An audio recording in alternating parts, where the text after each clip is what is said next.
Hello guys, welcome back to my channel. இன்றைக்கி நம்ம என்ன சம்மரி பார்க்க போகிறோம் அப்படின்னா, ஃபார் பிலோ ஃப்ளோட் ஜமுனா.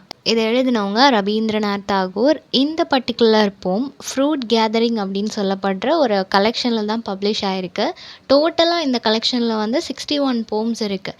இந்த பர்டிகுலர் போம் 12th போம், ஓகேவா? இதில் 2 கேரக்டர்ஸ் வராங்க. கோவிந்தா அப்படின்ற ஒரு சீக் டீச்சர் வராங்க. தென் ரகுநாத் அப்படின்னு சொல்லப்படுற அவரோட ஃபாலோவர் ஆர் அவரோட ஸ்டூடெண்ட் வராங்க, ஓகேவா? ஸோ அவங்க 2 பேருக்குள்ளே நடக்கிற ஒரு சின்ன இன்சிடெண்ட், அது மூலமாக ஒரு டீப்பான மீனிங்கை இந்த போம் மூலமாக ரீடர்ஸ்க்கு கன்வே பண்ணுறாங்க. ஓகே, சம்மரி பார்க்கலாம். போம் லைன் டிஸ்கிரிப்ஷனில் கொடுத்துருக்குறேன், அதையும் ஃபாலோ பண்ணிக்கோங்க. எப்படி ஸ்டார்ட் பண்ணுறாங்க அப்படின்னா, இந்த ரிவர் ஜமுனா இருக்குது இல்லையா, இது ஆக்சுவலி தமிழில் வந்துட்டு நம்ம யமுனை நதின்னு சொல்லுவோம் இல்லையா, அதை தான் ஜமுனான்னு கொடுத்துருக்குறாங்க. ஸோ இந்த ரிவர் ஜமுனா அப்படின்றது வந்துட்டு ரொம்ப வேகமாக குவிக் அண்ட் கிளியராக ரிவர் பேங்க் வந்து அபவ் இருக்குது, அதுக்கு கீழே இது வந்து ரொம்ப வேகமாக ஃப்ளோ ஆகிட்டுருக்கு அப்படின்றத சொல்கிறாங்க. அந்த ரிவர் பேங்க் பார்க்கும்போது ஒரு ரகர்ட் அப்பேரன்ஸ் அது கொடுக்குது அப்படின்றத சொல்கிறாங்க. ஸோ ரொம்பவே வேகமாக அங்கே தண்ணி வந்து ரொம்ப கிளியராக போயிட்டுருக்குது. அதுக்கு பக்கத்தில் நிறையா ஹில்ஸ் இருக்குது. அண்ட் ஆல்சோ அங்கே இருக்கிற வுட்ஸ் ஃபாரஸ்ட் இருக்கும் இல்லையா, அது எல்லாமே ரொம்ப டார்க்காக இருக்குது. அந்தளவுக்கு அடர்த்தியாக அங்கே நிறைய மரங்கள் இருக்குது. ஸோ எப்போவுமே ஒரு டார்க்கான ஒரு விஷயந்தான் நம்மளால் பார்க்க முடியும். ஸோ அந்தளவுக்கு நிறையா ஹியூஜ் வுட்ஸ் அடர்த்தியாக அங்கே இருக்குது அப்படின்றத சொல்கிறாங்க. தென் அங்கே போனாலே ஒரு ஸ்கேட், ஒரு பயப்படுற மாதிரியான ஒரு இமேஜ் அது வந்து க்ரியேட் பண்ணும் அப்படின்றத சொல்கிறாங்க. ஸோ அந்த ஒரு ஃபாரஸ்ட் அங்கே இருக்கிற அந்த வுட்ஸுக்கு நடுவில் அதை சுற்றி ஒரு ஸ்ட்ரீம் ஒன்று, ஒரு ஓடை ஒன்று அங்கே ஓடிட்டுருக்கு, ஓகேவா? ஸோ அது வந்து கண்டினியூஸாக தண்ணி அங்கே போயிட்டே இருக்குது. ஸோ அந்த மாதிரியான ஒரு இடத்துல நேச்சர் வந்து கம்ப்ளீட்டாக ஒரு அழகாகவும் இருக்குது. அட் த சேம் டைம் பயத்தை ஏற்படுத்தக்கூடிய அந்த நேச்சருக்கு நடுவில் கோவிந்தா அப்படின்னு சொல்லப்படுற ஒரு கிரேட் சீக் டீச்சர், சீக்கிய மதம் இருக்கு இல்லையா, அங்கே இருக்கிற ஒரு டீச்சர் ஒருத்தர் அங்கே இருக்கிறாரு. அவர் வந்து ஒரு பெரிய ராக் மேலே உட்காந்துட்ருக்கிறாரு, ஒரு பாறை.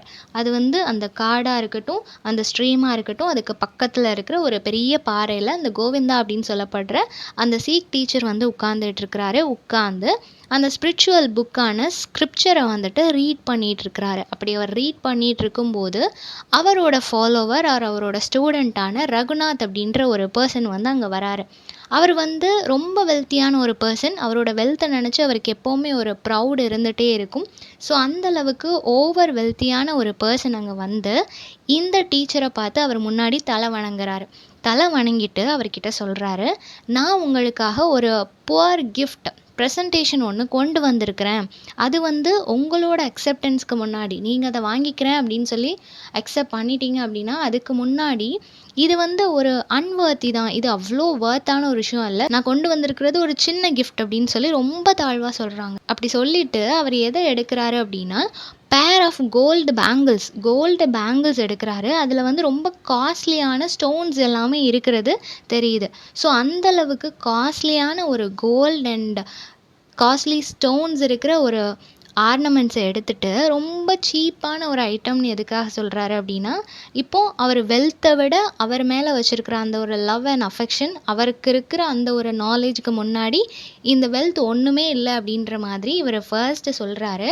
சொல்லிவிட்டு அவர்கிட்ட கொடுக்குறாரு, ஓகேவா? கொடுத்ததுக்கப்புறம் அந்த டீச்சர் வந்து அதை வாங்குறாரு. ஒரு பேங்கிளை வாங்கி அவரோட கையில் வச்சு அந்த ஃபிங்கரில் போட்டு அந்த பேங்கிள் எதனால் செய்யப்பட்டிருக்கு அப்படின்னு சொல்லி சுற்றி பார்க்குறாரு. அப்படி பார்க்கும்போது தான் தெரியுது, அதில் ஒரு டைமண்ட் வந்து ஸ்பார்க்கிள் ஆகிறது இவருக்கு தெரிய வருது. ஸோ அந்தளவுக்கு டைமண்ட், கோல்டு இதெல்லாம் சேர்ந்து செய்யப்பட்ட ரொம்பவே எக்ஸ்பென்சிவான ஒரு ஆர்னமெண்ட் அப்படின்றது அவருக்கு தெரியுது. தெரிஞ்சு அவர் அதை பார்த்துட்டு இருக்கும்போது சடனாக அன்ஃபார்ச்சுனேட்லி அந்த பேங்கிள் வந்து பக்கத்தில் இருக்கிற ரிவர் பேங்க்கில் விழுந்துருது. ஸோ அந்த வாட்டர் வந்து ரொம்ப ஸ்பீடாக ஃப்ளோ ஆகிட்டுருக்கு இல்லையா, அந்த ஃப்ளோவில் அந்த பேங்கிளும் போயிட்டுருக்குது. ஸோ இதை பார்த்த உடனே ரகுநாத் வந்து ரொம்ப சத்தமாக அழுது, ஐயோ அது விழுந்துட்டே அப்படின்னு சொல்லி கத்தி அழுதுட்டே அந்த ஸ்ட்ரீமில் குதிச்சிடுறாரு. அவர் குதிச்சதை பார்த்த உடனே அகெயின் இந்த டீச்சர் வந்து அவரோட அந்த ஸ்கிரிப்சர் புக் இருக்குது இல்லையா, அதை வந்து ரீட் பண்ண ஸ்டார்ட் பண்ணுறாரு. எதுவுமே நடக்காத மாதிரி அவர் அதை ரீட் பண்ண ஸ்டார்ட் பண்ணுறாரு. ரீட் பண்ணிகிட்டே இருக்கும்போது இப்போ ரொம்ப நேரம் கடந்து போயாச்சு. அது ரிவர் ரொம்ப வேகமாக தண்ணி போயிட்டுருக்கு இல்லையா, ஸோ அந்த வேகத்துலேயே அந்த பேங்கிலையும் அதை அடித்து கொண்டு போயிடுச்சு. ஸோ அது எங்கே போச்சுன்னே தெரியல. இவர் ரொம்ப நேரம் கழிச்சதுக்கப்புறமா அந்த டே லைட் எல்லாம் மறைஞ்சு போனதுக்கப்புறம் கொஞ்சம் டார்க் ஆனதுக்கப்புறம் ரகுநாத் வெளியே வராரு. ரொம்பவே டயர்டாக அந்த ரிவர்லேருந்து எழுந்து வராரு. வந்துட்டு இவர் அங்கே ரீட் பண்ணிட்டு இருக்கிறத பார்த்த உடனே அவர்கிட்ட கேட்குறாரு, இப்போ கூட நீங்கள் வந்து அது எங்கே இருக்குன்னு சொல்லி எனக்கு சொல்லிட்டீங்கன்னா நான் போய் அதை தேடி கண்டுபிடிச்சிருவேன். எனக்கு எனர்ஜி இருக்குது, நான் கண்டிப்பாக தேடி கண்டுபிடிச்சிருவேன், அதில் எனக்கு ஒரு பிரச்சனையும் இல்லை. பட் எங்கே இருக்குன்னு மட்டும் நீங்கள் பார்த்து சொல்கிறீங்களா அப்படின்னு சொல்லி கேட்ட உடனே அந்த டீச்சர் என்ன பண்ணுறாரு அப்படின்னா, இன்னொரு பேங்கிள் இருக்குது இல்லையா, அந்த பேங்கிளை எடுத்து அவர் எங்கே ஆல்ரெடி ஃபர்ஸ்ட் போட்டாரோ அதே இடத்துல தூக்கி போட்டுறாரு. போட்டுட்டு இஸ் இட் தேர் அப்படின்னு சொல்கிறாரு. அங்கே தான் இருக்குது அப்படின்னு சொல்லிடுறாரு. ஸோ 2வது பேங்கிளும் கண்டிப்பாக அந்த தண்ணியில் அடிச்சுட்டு போயிருக்கும்.